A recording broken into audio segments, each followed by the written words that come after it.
Bueno, vamos a leer un pasaje y después vamos a leer otros muchos textos. Vamos a Efesios, como yo les dije, 5. Efesios 5. Y vamos a empezar leyendo en el versículo 21. Efesios 5, 21 dice: someteos unos a otros en el temor de Dios. Las casadas estén sujetas a sus propios maridos como al Señor, porque el marido es la cabeza de la mujer, así como Cristo es la cabeza de la iglesia, la cual es su cuerpo y Él es su Salvador. Así que como la iglesia está sujeta a Cristo, así también las casadas lo estén a sus maridos en todo.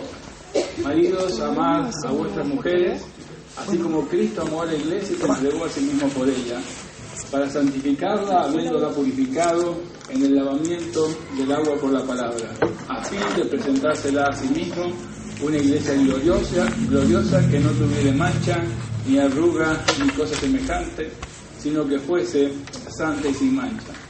Así también los maridos deben amar a sus mujeres como a sus mismos cuerpos. El que ama a su mujer, a sí mismo se ama, porque nadie aborreció jamás su propia carne, sino que la sustenta y la cuida, como también Cristo a la iglesia, porque somos miembros de su cuerpo, de su carne y de sus huesos. Por esto dejará el hombre a su padre y a su madre, y se unirá a su mujer, y los dos serán una sola carne. Grande es este misterio, pero yo digo esto respecto de Cristo y de la iglesia. Por lo demás, cada uno de vosotros ame también a su mujer como a sí mismo, y a la mujer respete a su marido. Oremos. Nuestro Dios y Padre Celestial, vamos delante de tu presencia, Señor, frente a tu palabra, y pedimos que nos guíes al meditar en ella. Amén. Pedimos que tu Espíritu obre en nosotros para entender cuáles son tus propósitos, y Señor, que podamos aprenderlos y ponerlos por obra, para la gloria de tu nombre, porque lo pedimos en el nombre de Cristo Jesús. Amén. Muy bien, vamos a... Ustedes se acuerdan, al menos los que estuvieron las últimas 2 domingos, estuvimos hablando del matrimonio en el sentido general, como Dios creó al hombre y a la mujer, como Dios creó la primer pareja en el Edén, y tratando de entender la trascendencia, digamos, global que tiene el matrimonio. El matrimonio no es una creación humana, no es algo que el hombre diseñó, no es nada de eso, es algo que Dios creó y que está intrínsecamente ligado a sus propósitos. Si ustedes se acuerdan, los que vinieron, dijimos que el mundo no sería mundo sin la continuidad del matrimonio, y hablamos en su momento del hecho de que Dios no hubiera tenido ningún propósito creando muchos hombres, no funcionaba. Dios creó un hombre y una mujer, Dios creó al hombre y le creó una ayuda idónea para cumplir con la misión de Dios, que era ocuparse de su creación, ocuparse de lo que Él había hecho, del huerto que Él les había entregado, y procrear y multiplicarse. Vivimos en épocas donde la gente trastorna todos estos valores, y también hablamos de esto, creyendo que podemos manejar lo que Dios ha creado en la forma para la cual Dios no lo ha creado. No hay forma de compatibilizar muchas de las cosas que hoy propone nuestra sociedad con lo que Dios ha establecido. Y miren, antes de empezar, posiblemente lo repita después, quiero decir una cosa. Cuando llegamos a este tipo de problemas, se trata de un problema simplemente de autoridad de la palabra de Dios.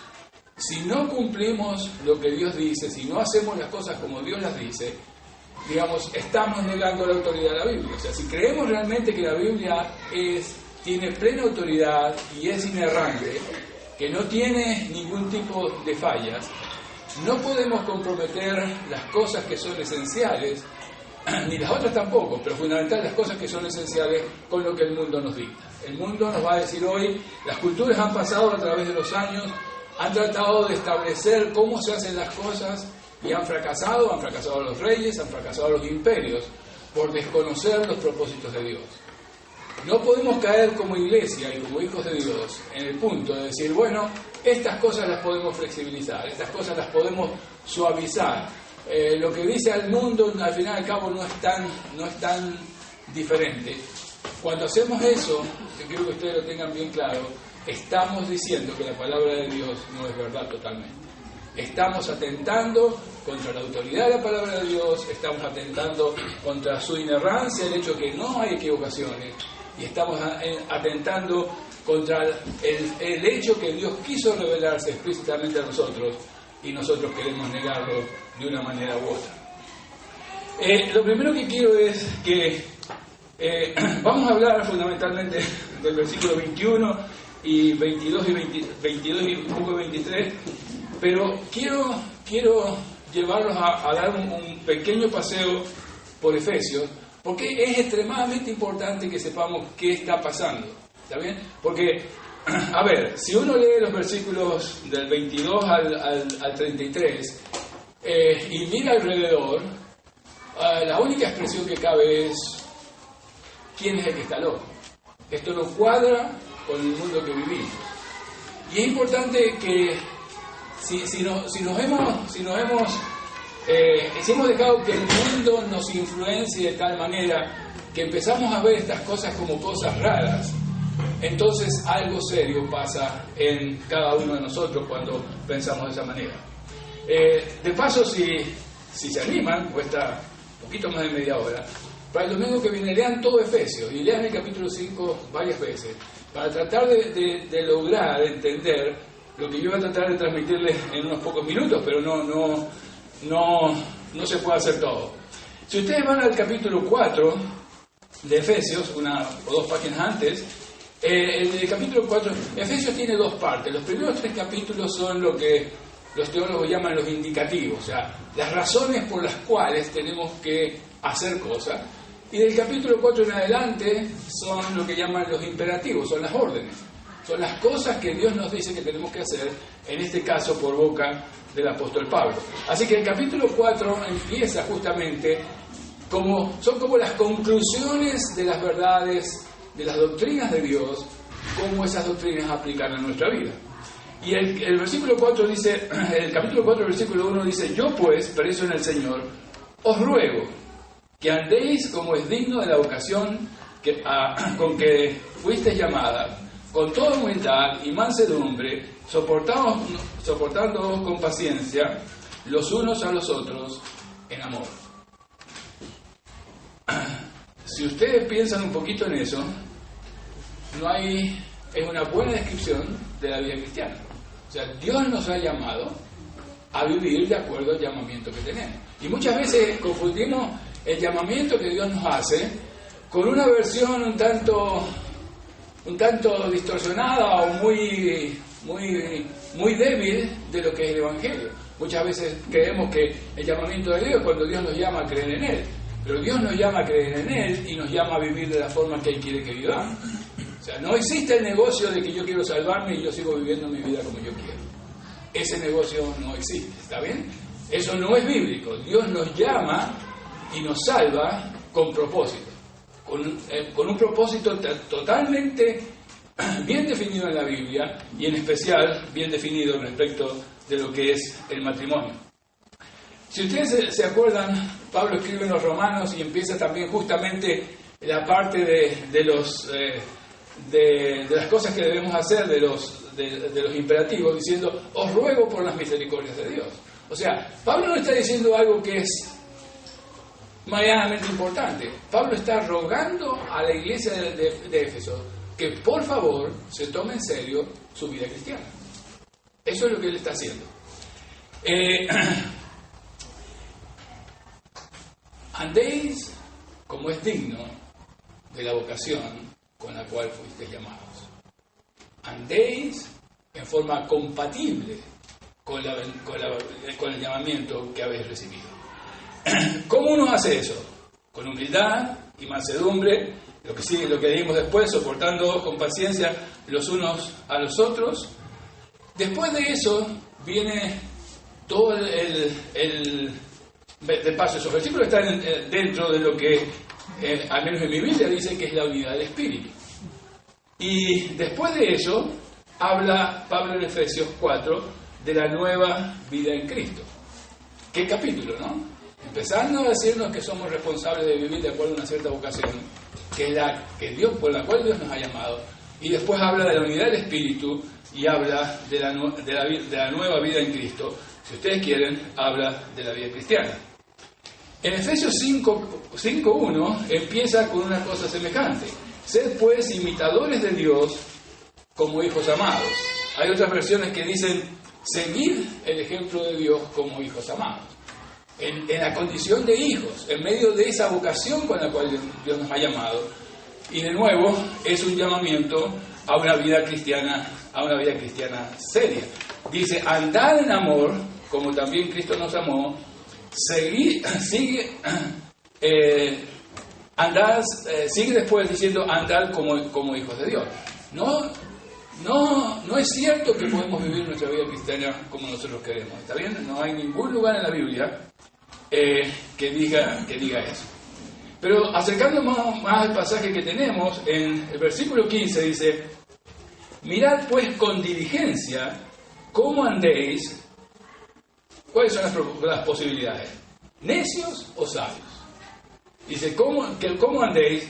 No como necios, sino como sabios. ¿Se dan cuenta? El apóstol Pablo no está dejando ninguna grieta para que nosotros podamos decidir cómo vivimos la vida cristiana.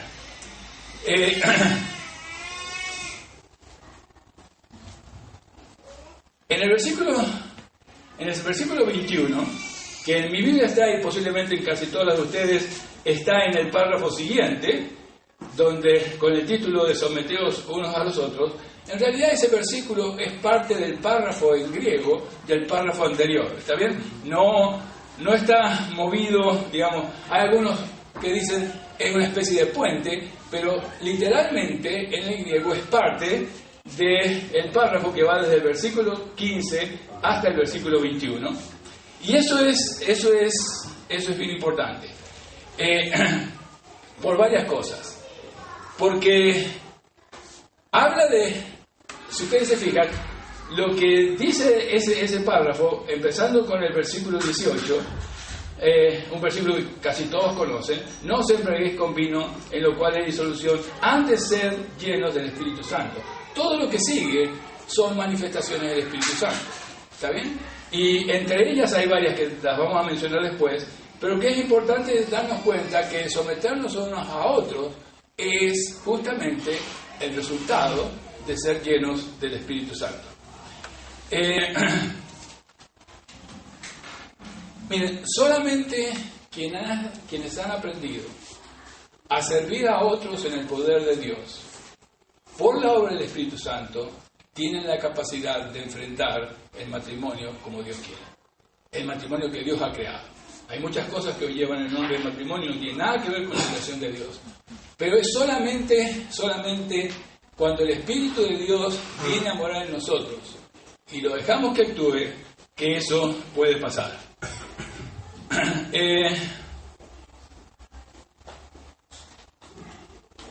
Miren, básicamente, y yo dije esto hace una de las veces anteriores, básicamente si uno quiere vivir el matrimonio como Dios quiere, no tiene otra salida que vivir individualmente la vida cristiana que Dios quiere. O sea, no podemos individualmente vivir como queremos y después esperar que nuestro matrimonio funcione como Dios quiere, o cumplir con los objetivos del matrimonio que Dios estableció. No hay forma de disociar nuestras vidas cristianas con el hecho de que nuestro matrimonio sea lo que queremos.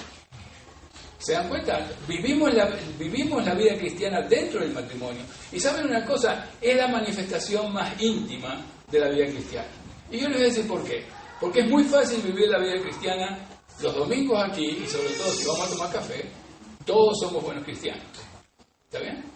Pero vivimos nuestra vida cristiana todos los días de tal manera que podamos vivirla en la forma más íntima que existe, que es justamente dentro del vínculo del matrimonio.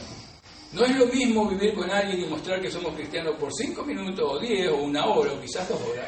Pero cuando tenemos que vivir con alguien en el trabajo por 8 o 9 horas, o cuando tenemos que vivir con nuestras familias por muchas más horas que eso, la pregunta es ¿cuánto de nuestra vida cristiana queda?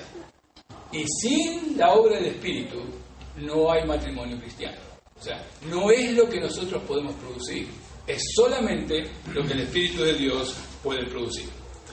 Vamos a mirar rápidamente el versículo 21 como base para después decir algo sobre los versículos 22 y 23, y Dios mediante el domingo que viene seguiremos con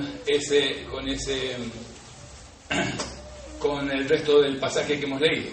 Miren, el versículo 21 hay tres cosas que quiero que pensemos en ellas. Esas tres cosas son cuál es el tema del versículo, cuáles son los medios y cuál es la motivación. Eso está todo allí si uno mira con cuidado el contexto. Lo primero es que someteos unos a otros en temor de Dios. No tiene ni un signo de interrogación ni ninguna cosa como la otra, o sea, como de ese tipo. Realmente es un mandamiento, es algo que tenemos que hacer. De la misma manera que vamos a ver enseguida cuando vemos los medios, que tenemos que ser llenos del Espíritu Santo. O sea, no es una opción, no venimos a vivir en la comunión de la iglesia y en la comunión del matrimonio diciendo, no, yo estoy acá, pero yo no me voy a someter a esto o a lo otro de más allá. Vamos a ver un poco lo que significa. Es un mandamiento, es una orden de Dios para todos aquellos que somos sus hijos. Es muy importante que nos demos cuenta que todos los que estamos aquí y todos los hijos de Dios que están sobre el resto de la tierra somos muy diferentes, por muchísimas razones. Somos muy diferentes a veces en edad, somos muy diferentes porque somos hombres y mujeres, somos muy diferentes porque pertenecemos a distintas razas, somos muy diferentes porque tenemos una trayectoria cultural distinta. Hay muchas cosas que nos diferencian. Pero justamente eso es la iglesia. Es el hecho que Dios pudo hacer de dos pueblos un solo pueblo para que viva para su gloria. O sea, que el hecho de someternos unos a otros es esencial. No hay forma que podamos lograr lo que Dios quiere sin que eso pase. Si ustedes se acuerdan, leímos en el versículo 2 del capítulo 4 cómo es vivir dignamente la vocación con la que hemos sido llamados, con toda humildad y mansedumbre, soportándonos con paciencia los unos a los otros en amor. Esa es la única manera.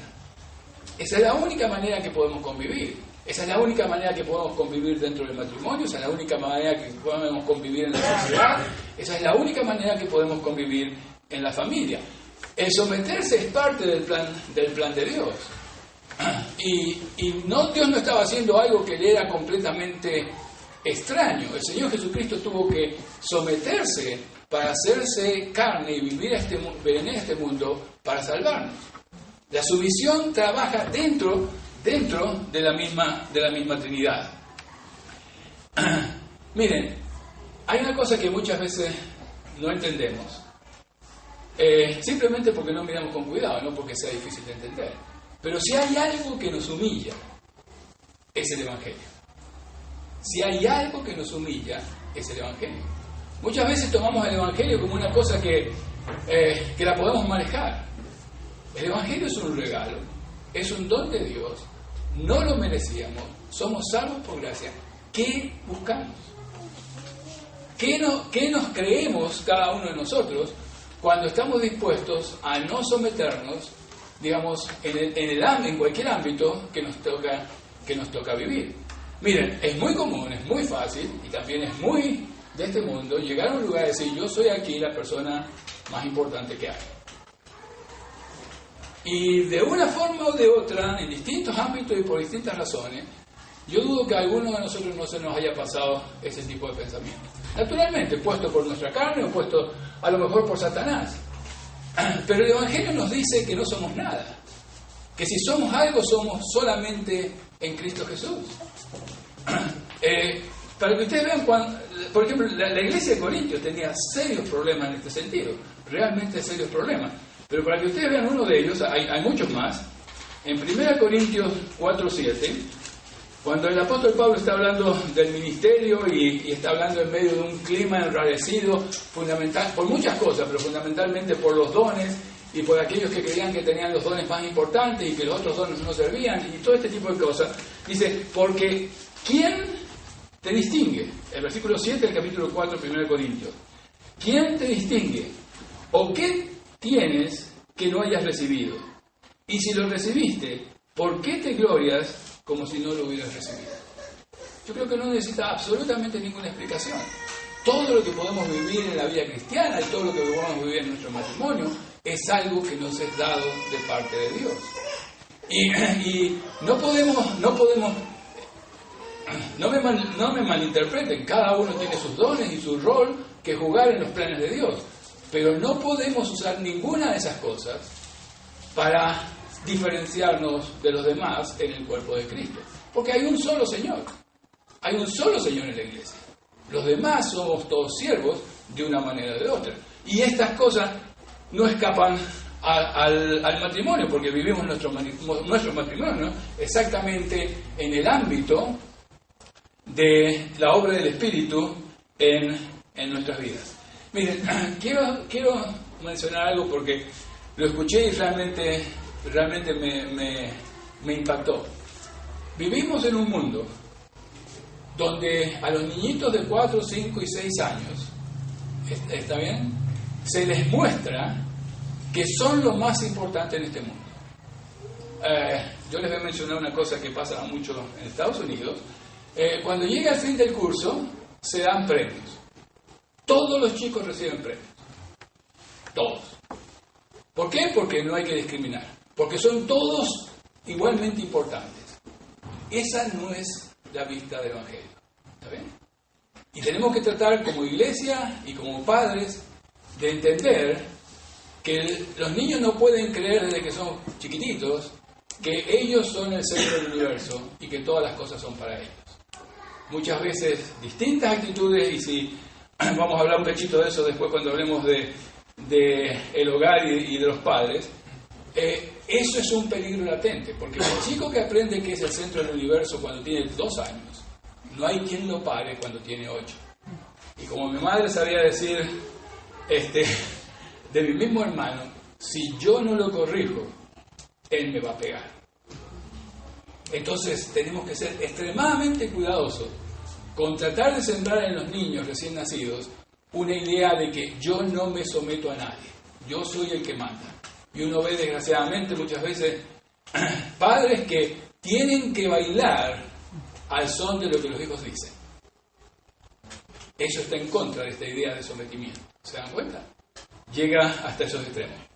¿Cuáles son los medios que tenemos para hacerlo? O sea, la tarea no es fácil, o sea, para nadie. La tarea no es fácil. Someterse no es una cosa que nos gusta por naturaleza, porque el diablo nos ha exaltado hasta donde nos corresponde. Y nuestros pecados y nuestras concupiscencias trabajan exactamente en la misma dirección. Lo primero que es importante y ya lo he dicho, que recordemos que el Señor, Pablo está escribiendo a los fieles en Cristo Jesús que están en Éfeso. No le está escribiendo a los inconversos, les está escribiendo a los miembros de la iglesia. ¿Está bien? Les está escribiendo a una iglesia. El contexto, digamos, específico de los medios es la obra del Espíritu.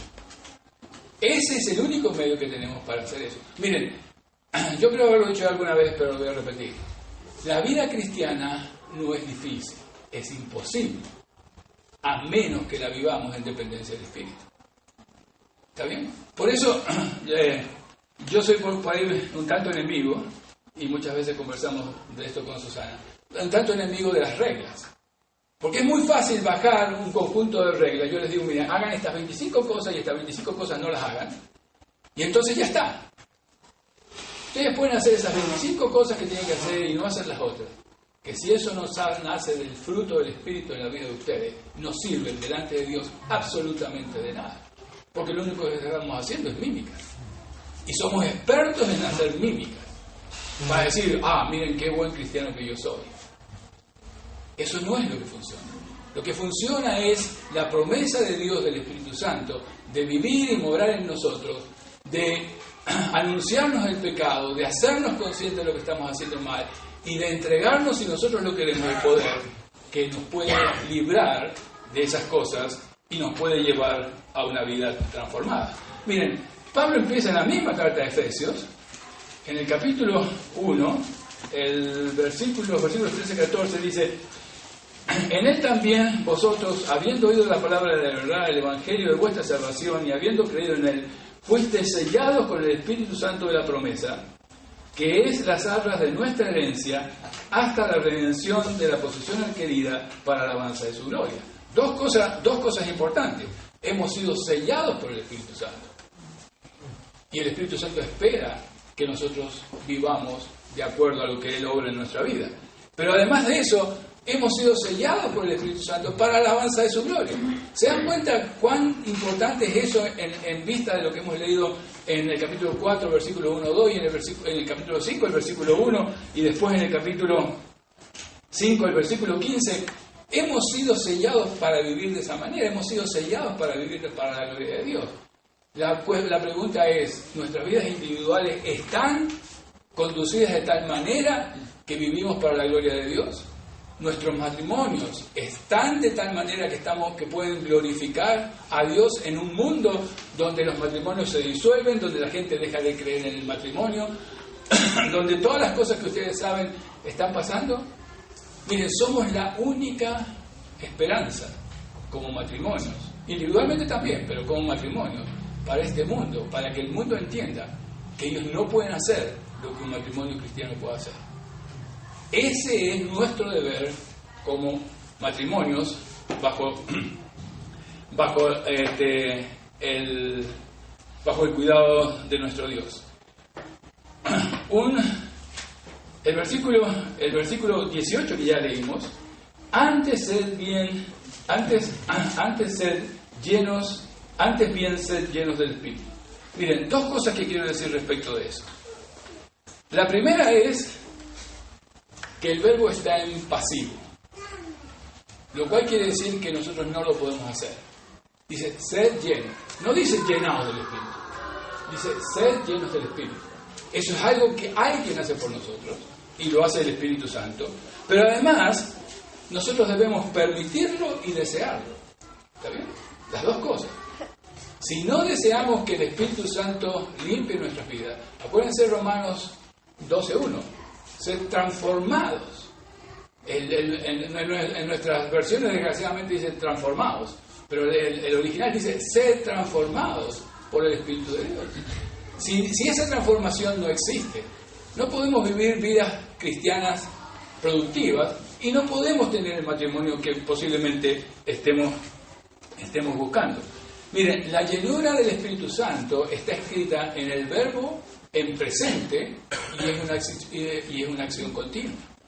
No es algo que, como algunos por lo menos cristianos creen, que yo una vez soy lleno del Espíritu y ya de ahí en adelante todo funciona bien. No es así. Es una lucha diaria. Eso es el proceso de santificación. Dejar que la llenura del Espíritu transforme nuestras vidas. Porque nosotros no la podemos transformar, ni tampoco podemos vivir un matrimonio cristiano si no dejamos que el Espíritu obre en nosotros. Pero además, como si fuera poco, el capítulo 4 y el versículo 30 habla de otra cosa que ustedes también conocen, que es contristar al Espíritu Santo. O sea, podemos contristar al Espíritu Santo. El Espíritu Santo nos sella el día que somos sus hijos, pero podemos contristarlo, podemos arrinconarlo. Podemos decirle, en esta parte de mi vida no te metas, esta parte es mía. Queremos guardar cosas que creemos que son importantes para nosotros y no nos rendimos de frente al Espíritu en todas las cosas que el Espíritu nos avisa. Miren, no hay cristiano que no sienta el ímpetu del Espíritu Santo cuando está haciendo cosas malas. Y si usted no siente el ímpetu del Espíritu Santo llamándole la atención cuando está haciendo cosas malas, piense seriamente si realmente el Espíritu está en usted. Porque esa es su misión. Ahora, podemos contristarlo. Y posiblemente ustedes dirán, ¿qué es eso de contristar al Espíritu Santo? Miren, simplemente desobedecer. Cada vez que desobedecemos la palabra de Dios, el Espíritu está contristado. Cada vez que hacemos lo que queremos y no lo que Dios nos manda, estamos contristando al Espíritu y tenemos que volver por ese camino a buscar eso. Miren, nosotros, déjenme leerlo, no podemos vivir la vida que queremos en el Espíritu. No podemos vivir la vida que nosotros queremos en el Espíritu. Solo la vida cristiana se vive en el Espíritu. ¿Se dan cuenta la importancia? Muchas veces queremos vivir la vida que queremos con la bendición del Espíritu y eso no pasa. Porque en cuanto empezamos a vivir nuestra vida, ¿se dan cuenta? En cuanto empezamos a vivir nuestra vida, inmediatamente el Espíritu se va. No se va, se constricta, se hace a un lado. Porque no estamos ni siquiera queriendo ni deseando que el Espíritu nos guíe en medio de nuestra vida cristiana como debe ser. La plenitud del Espíritu, déjenme chequear la hora. La plenitud del Espíritu es fundamental a la realidad de la experiencia de la vida cristiana. No hay vida cristiana, no hay experiencia de la vida cristiana sin la obra del Espíritu. El último que quiero decir es, o que dice el versículo, mejor dicho, es cómo hacemos esto de someteros unos a otros en el temor de Dios o por reverencia a Dios. Fíjense, a veces somos dos cristianos y tenemos que darle la misma reverencia a Dios y sin embargo no vivimos esa actitud natural de humildad, de mansedumbre para poder vivir en el vínculo de la fe como Dios nos manda. Hay un episodio, ni siquiera lo voy a leer. Hay un episodio muy interesante para que nos damos cuenta de estas cosas en el Evangelio de San Mateo, y creo que también está en Marcos. Cuando la madre de dos de los discípulos va al Señor a decirles, no, yo quiero que mis hijos estén uno a la derecha y otro a la izquierda. Qué buena manifestación de sometimiento. ¿Se dan cuenta? Genial, o sea, esa es la forma en que las cosas pasan. ¿Qué dice el Señor? Los que sirven serán los grandes en el reino de los cielos. ¿Se dan cuenta? Vivimos con escalas y nos fabricamos escalas que están absolutamente en contra de lo que Dios dice. Y se nos hace carne y nos acostumbramos y por ahí salimos a decir esas cosas como si estuvieran en la Biblia. El otro día nos liamos con Susana en uno de estos dichos y dijimos, ¿dónde está? Resulta que era una frase de Mahatma Gandhi y que muchas veces se repiten en la iglesia y desde los pueblos. ¿Se dan cuenta? ¿Se dan cuenta lo que significa no vivir bajo la cautela del Espíritu Santo? El Señor Jesús dijo, es muy bueno que yo me vaya para que venga el Espíritu. ¿Saben una cosa? Cristo fue Dios con los discípulos. El Espíritu es Dios dentro de sus discípulos. Por eso el Señor dijo que era bueno que Él se fuera, para que viniera el Consolador. Vamos rápidamente, nos quedan pocos minutos, a los versículos que siguen. Miren, el versículo 22 es desafiante. Yo no lo voy a negar. Pero quizá lo más desafiante de ese versículo es que es simple y es fácil de entender. O sea que uno no puede argumentar que no lo entiende. ¿Se dan cuenta? Y de todas formas, yo sé que muchas cosas hoy se van a ir dolidas conmigo, pero no se preocupen, el domingo que viene van a ser los hombres, así que hay contraparte, ¿está bien? Así que oren durante toda la semana y el domingo que viene van a tener los frutos. El Señor viene el viernes. Alguno quizá lo quiera. ¿Está bien? Fíjense.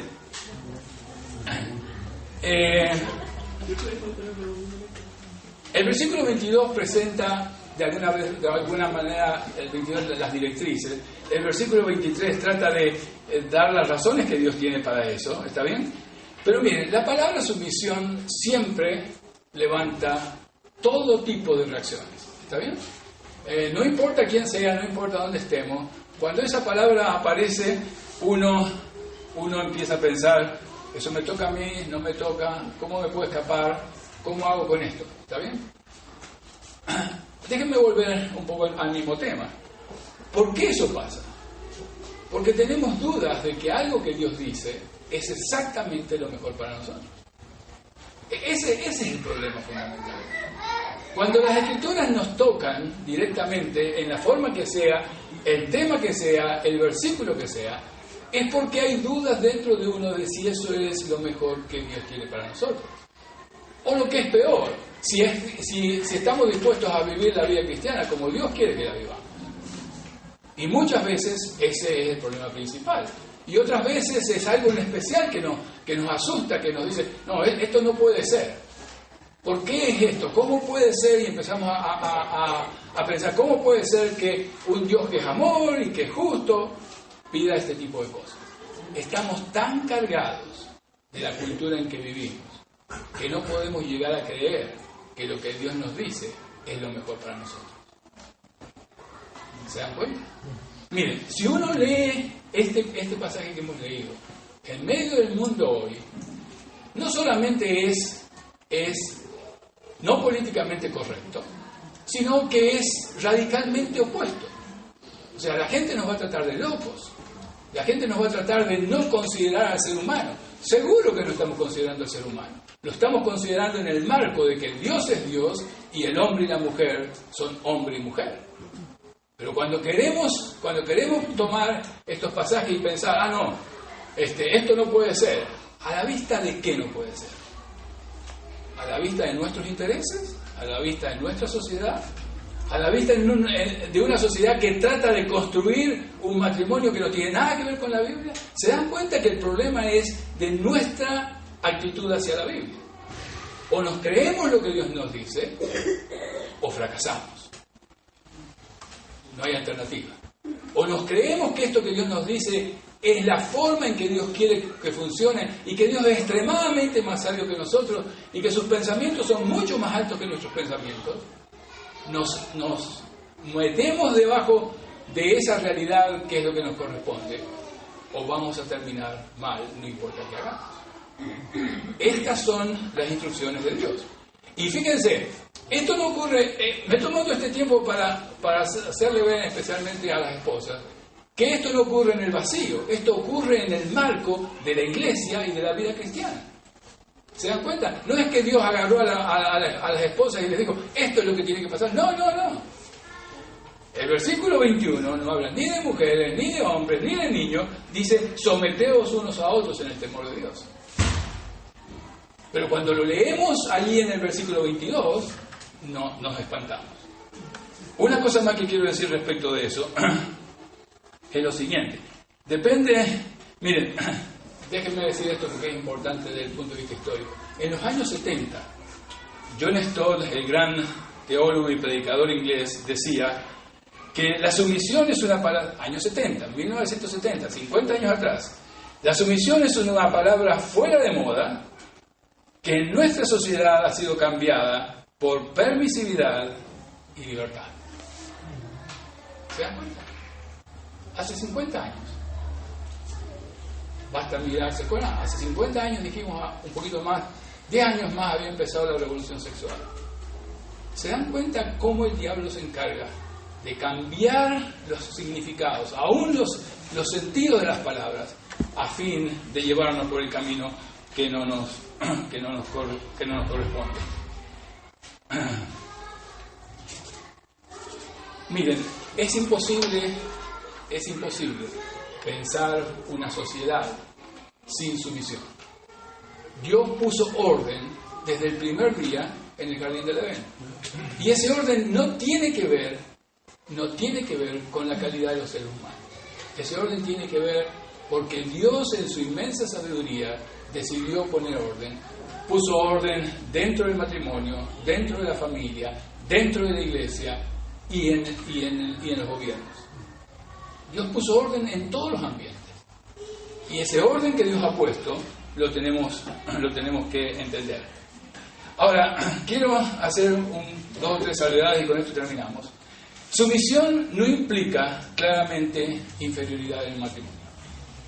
Desgraciadamente, Hay casos de mujeres, pero desgraciadamente los hombres somos culpables de esto en general. Creyendo que porque la Biblia dice que las mujeres deben someterse a nosotros, nosotros podemos ser tiranos dentro del matrimonio. Eso no está en la Biblia. Si ustedes quieren estar seguros de eso, dos cosas. La primera, cuando Dios creó al hombre y a la mujer, los creó a imagen y semejanza de Dios. No dice al hombre y después a la mujer quizá. Dice al hombre y a la mujer a imagen y semejanza de Dios. ¿Cuál es el otro momento álgido del mundo que Dios ha creado? La redención. No lo vamos a leer porque lo vamos a leer el domingo que viene. Ambos son coherederos de la gracia de Dios, dice Pedro en 1 Pedro 3:7. Coherederos de la gracia de Dios. Y si Dios no discrimina, ¿quiénes somos nosotros para hacerlo? Especialmente los hombres. ¿Quiénes somos nosotros para discriminar? Esa es la primera cosa. La segunda cosa que quiero decir es que si ustedes miran el versículo, y sobre todo usando otras traducciones, lo que el versículo quiere decir básicamente es: las casadas estén sujetas a sus propios maridos como al Señor. La idea en el original es que si están sometidas al Señor, lo otro viene por añadidura. Y eso aplica para las mujeres y aplica igualmente para los hombres. Y vayan preparándose para el domingo que viene, ¿está bien? Eso aplica igualmente para los hombres. Si ustedes se acuerdan, yo dije en una de las veces pasadas, la forma de vivir un buen matrimonio no es pelear por él, es someterse a Dios. Es llegar ambos delante de la presencia de Dios y dejar que el Espíritu Santo obre esa obra magnífica y maravillosa que es el matrimonio. La otra cosa que quiero decir, y déjenme ver si la encuentro, tiene que ver con el hecho de que el hombre esté en autoridad, o sea, la cabeza de la familia y la cabeza del matrimonio, de ninguna manera quiere decir que el hombre puede ser un tirano. No quiere decir ni siquiera que podemos pensar en cualquier cosa que queremos que pase en el hogar, y no estoy en general en el seno de la familia, y particularmente en el matrimonio, tiene que ser de esa manera. ¿Saben por qué? Porque nos equivocamos. No se olviden, el Evangelio nos humilla. El Evangelio sabe lo que somos, y a veces nosotros nos olvidamos lo que somos. El Evangelio nos humilla, entonces no es posible que yo piense que todas las cosas se tienen que hacer de la forma en que yo digo. Pero sobre todo cuando se producen violaciones de los principios de Dios. Sobre todo cuando miren, la única autoridad que no tiene límites es la autoridad de Dios. Todas las otras autoridades dan cuenta a Dios. Y de eso vamos a hablar el domingo que viene respecto de los hombres. O sea, tenemos que dar cuenta a Dios de cómo usamos esa autoridad. Y esa autoridad de ninguna manera puede implicar ningún tipo de abuso físico, psicológico, sexual, por mencionar algunos. Ninguno de ellos puede existir dentro del matrimonio. No somos quienes para hacerlo, pero lo que es mucho peor, Dios nos va a pedir cuenta por eso.